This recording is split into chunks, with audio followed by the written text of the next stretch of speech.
What's up, everyone? This is Alex Lieberman, co-founder and executive chairman of Morning Brew. Welcome back to Founders Journal, my personal audio diary where I give you, the business builder, the tools you need to think better in order to build better, whether that's building a business, a team, or a new product. Today, I'm talking about 5 profound mistakes leaders have made in business and what we can learn from them. Let's hop into it.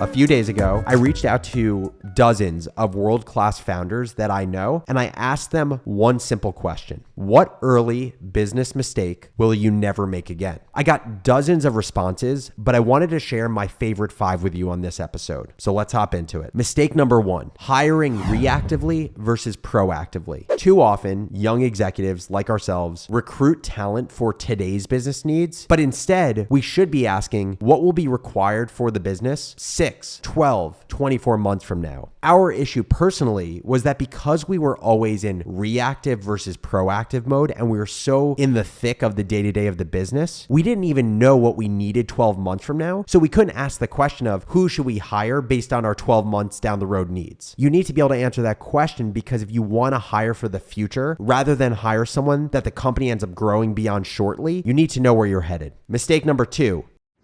Don't be blind to your impact. So many companies have poor culture or at least unintended consequences in their culture because founders and managers don't realize the impact of their actions. Founders and senior leaders, we set the tone for the entire company, good or bad. If you're a gossip, the entire company will have a gossip culture. If you run ourselves till failure, the company will have a burnout culture. And again, bringing it back to Morning Brew and our own experiences, we face this. I remember an early employee making a comment to Austin and I that they feel like they need to work every hour of every day because they feel like him and I were online on Slack every hour. It's such an interesting thing, right? In a digital age, even if you talk about work-life balance, even if you take vacations, if your green dot is showing green at all times on Slack, people are going to interpret that in a certain way and mimic your behavior. That's the second profound mistake that founders have experienced. Mistake number 3 experienced by founders and managers: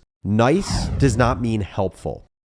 One of the reasons that we are all traditionally bad at giving feedback is that we are afraid of confrontation. It's what's wired into the deepest parts of our reptile brains. The way we feel safe is through belonging, and the way we feel belonging is through people welcoming us. We worry that we won't feel welcomed if we don't coddle and compliment. Issue is, sugarcoating with employees in business does not help anyone. It helps your ego short term because you haven't had to confront someone, but it crushes it long term when they don't improve and you have to fire them. And it just leaves your team confused. 100% of the time, being clear and direct is more important than being nice. The best way to lead a company and people is being clear and direct. The best way to confuse a company and stifle people's growth as employees is by being nice but not being truthful. Mistake number 4, hiring for experience is not always the answer. There are 2 ways to build a company. Bottoms up, where you hire junior, young employees first, and then you end up hiring bosses above them at some point. Or tops down, where you hire senior executives first, you approve their hiring plans, and they go out and build their teams. There are pros and cons to both of these models, and Morning Brew has experienced both of them. While there are absolutely challenges with having a super junior team early in the business, I couldn't have imagined starting senior as a bootstrapped young company. Not only because Morning Brew specifically couldn't have afforded senior talent because all we had done was raise $750,000, but also because I don't believe senior talent is necessarily what gets you from a business that's at the ground floor to a business that has product market fit and is doing $1 million in revenue. The early days of a business are an absolute grind, and it's about willing a product into existence that becomes accepted by your initial customers. What allows you to do that is grit, curiosity, and agility. And oftentimes I think smart junior hires with a chip on their shoulder are the way to hire for those skills that you need in the early years of the business. The 5th and final profound mistake that a founder shared with me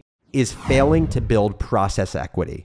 Let me explain what that means. In the early days of a business, you're dealing with 50 different things that all feel like top priorities, and you're just trying to keep the ship afloat. The last thing that you want to think about is documenting everything you do and creating repeatable processes. Not only is it not fun, but it doesn't feel like a priority today that will move things in the right direction at this moment. But process is one of the greatest creators of leverage in a business. Just like money, your process compounds. Building process equity early pays dividends later. If your business does well, new people end up joining, old people end up leaving. How do you keep things running smoothly when natural attrition happens? You do it through documentation early and often. If your business does well, you end up wanting to get out of the weeds as a founder or a senior leader and delegate responsibilities to new hires. How do you do that? Having a process that you can train people in. I could go on and on just about the mistakes that we made in building Morning Brew, but I would love for you to just sit with these 5 mistakes and see what resonates. First, hire proactively, not reactively. Second,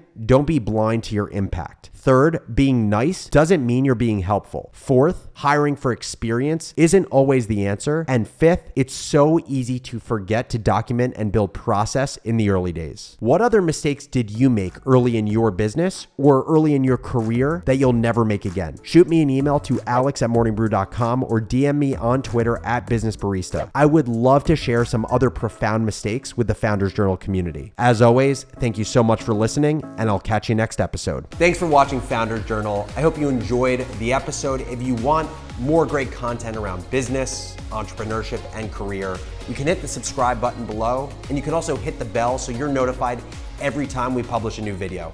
Take it easy.